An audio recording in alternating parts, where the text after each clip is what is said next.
मरने के बाद कान और नाक में क्यों डाली जाती है रुई? शादी में 7 फेरे और 7 वचन ही क्यों लिए जाते हैं? रात में लाश को क्यों नहीं छोड़ा जाता है अकेला?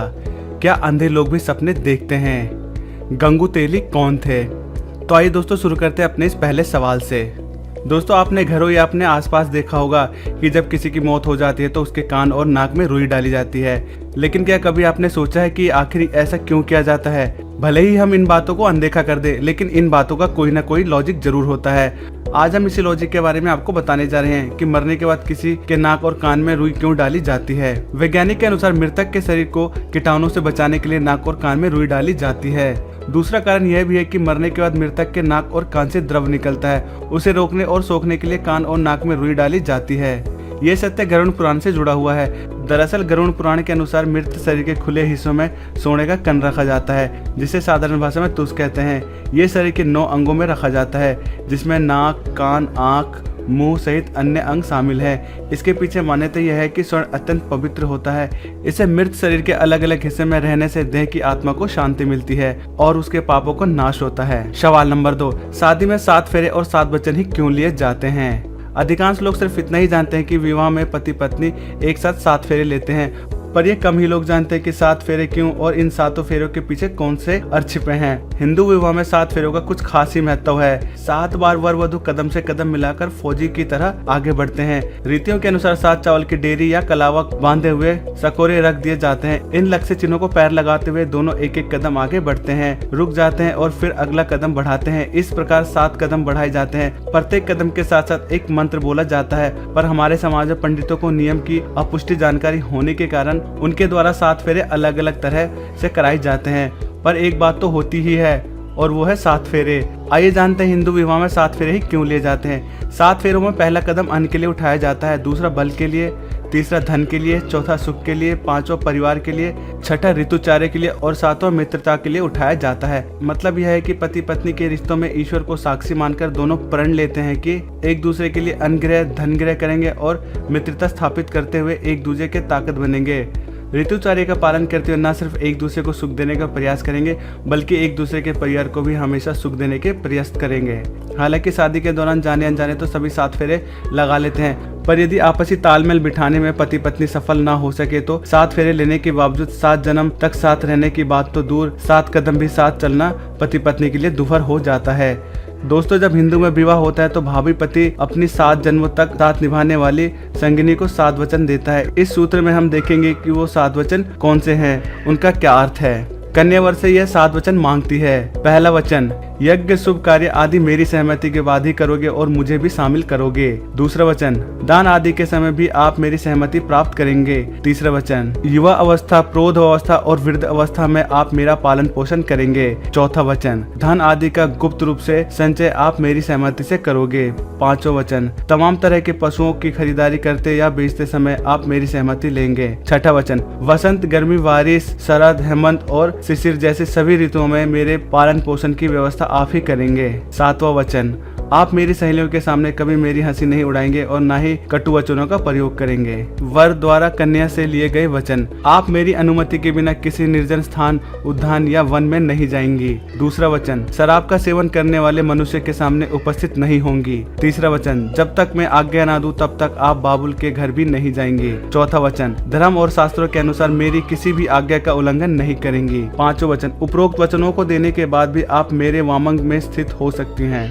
सवाल नंबर 3, रात में लाश को क्यों नहीं छोड़ा जाता है अकेला? जब तक इंसान जिंदा रहता है तब तक लोग उसके साथ और पास रहते हैं, लेकिन जैसे ही उसकी मृत्यु होती है लोग उससे दूर भागने लगते हैं, क्योंकि कुछ लोग कहते हैं कि उन्हें लाशों के पास रहने में डर लगता है। और भी बहुत सारे लोग बहुत सारे बहाने बनाते हैं ताकि कोई उन्हें लाश के पास रहने को ना कहे। लेकिन जब कोई व्यक्ति मरता है तो लोग उनका अंतिम संस्कार करते हैं ताकि उसकी आत्मा को शांति मिल सके। और वैसे भी अंतिम संस्कार को लेकर बहुत सारी मान्यताएं प्रचलित है।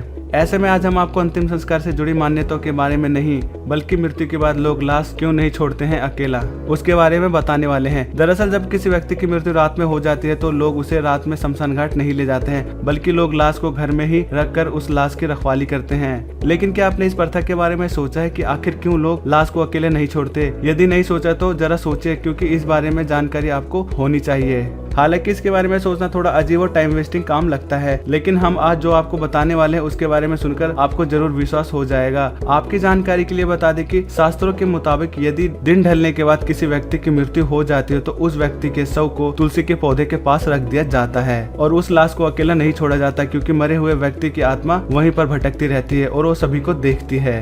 दरअसल मान्यता यह है कि मरने के बाद शरीर खाली हो जाता है और ऐसे में बुरी आत्माओं का साया उस शरीर पर अपना कब्जा जमा सकती है। इसलिए लोग शव के पास रात को रहते हैं और लाश को अकेला नहीं छोड़ते हैं, ताकि कोई बुरी आत्मा इस लाश पर अपना कब्जा न जमा सके और किसी व्यक्ति या वस्तु को नुकसान न पहुंचा सके। दोस्तों, अब बारी है सवाल नंबर 4 की। क्या अंधे लोग भी सपने देखते हैं? मानव वैज्ञानिक कहते हैं कि हम सोते हुए जो सपने देखते हैं वे जागते हुए हासिल किए गए जिंदगी के अनुभवों पर आधारित होते हैं। सपनों पर शोध कर रहे ज्यादातर वैज्ञानिक इस बात को मानते हैं कि जागते हुए देखे जाने वाले नज़ारे जितने रंगीन और विविध भरे होते हैं, सोने के बाद उतनी ही तरह के सपनों से हमारा वास्ता पड़ता है। अब सवाल यह है कि अगर किसी के पास इस तरह के अनुभव न हो तो क्या उसे सपने नहीं आएंगे? यह सवाल इस तरह से भी पूछा जा सकता है कि जो लोग देख नहीं सकते, यानी जिनकी आंखों में रोशनी नहीं है, क्या वो सपने देखते हैं? आइए इस सवाल का उत्तर जानने की कोशिश करते हैं। दृष्टिबाधित लोगों के बातचीत पर आधारित कई अध्ययनों से पता चला है कि अलग अलग तरह से दृष्टिहीन हुए लोगों के सपने अलग अलग होते हैं। जैसे वो लोग जो जन्म से नहीं देख सकते, उन्हें सपने में कुछ भी दिखाई नहीं पड़ता है। असल में उनके पास कोई विजुअल इमेजिनरी नहीं होती, यानी उनके दिमाग में ऐसी कोई तस्वीर नहीं होती जिससे देखने का अनुभव वो कहा जा सके हो, और इस वजह से सपनों में भी उन्हें कुछ नजर नहीं आता है। इस क्रम में दूसरे वे लोग होते हैं जो 5 से 7 साल की उम्र में देखने की क्षमता गंवाते हैं। उनके दिमाग में देखी हुई चीजों की कोई ना कोई छवि होती है, इसलिए वे सपनों में कभी कभार कुछ तस्वीरें उन्हें नजर आती है। छोटी उम्र होने के कारण उनके पास बहुत कम अनुभव और याद होती है, इसलिए उन्हें दिखाई देने वाली तस्वीरें भी बहुत कॉमन सी चीज या प्रिय व्यक्ति ही होती है, जैसे चलता हुआ पंखा या माँ का चेहरा। हालांकि समय के साथ साथ ये छवियां भी धुंधली हो जाती है और आखिरकार गायब हो जाती है। वहीं अगर किसी व्यक्ति ने अच्छी खासी उम्र गुजारने के बाद देखने की क्षमता गवाई हो तो वह किसी सामान्य इंसान की तरह सपने देखेगा। सवाल नंबर 5, गंगू तेली कौन है? दोस्तों, ये कहावत तो आपने कई बार सुनी होगी, कभी किसी तरतंज कसते हुए तो कभी गोविंदा के गानों में। साफ शब्दों में कहा जाए तो हजारों बार आप ये कहावत आम बोलचाल में सुन चुके होंगे। कई बार इसका इस्तेमाल किसी छोटी व्यक्ति के बड़े व्यक्ति की तुलना के लिए किया जाता है। भले ही ये कहावत या मजाक के तौर पर बोली जाती हो, लेकिन इसमें पराक्रम की कहानी छिपी हुई है। इस कहावत में 2 नाम आते हैं, एक राजा भोज और दूसरा गंगू तेली। पराक्रमी राजा भोज कौन थे ये तो शायद आपको पता होगा, लेकिन क्या आपको पता है कि गंगू तेली कौन था? क्योंकि इस ऐतिहासिक चरित्र के बारे में बहुत कुछ कहा ही नहीं गया है। मध्य प्रदेश की राजधानी भोपाल से करीब 250 किलोमीटर दूर धार की नगरी, जो राजा भोज की नगरी कहा जाता था, 11वीं सदी में यह शहर मालवा की राजधानी रह चुका है। राजा भोज 11वीं सदी में मालवा और मध्य भारत के प्रतापी राजा थे। इतिहास के पन्नों में दर्ज है कि राजा भोज शस्त्रों के साथ साथ शास्त्रों का भी महाज्ञाता थे। उनको वास्तुशास्त्र, व्याकरण, आयुर्वेद और धर्म वेदों की ज्ञान थी। उन्होंने इन विषयों में कई किताबें और कई ग्रंथें लिखी।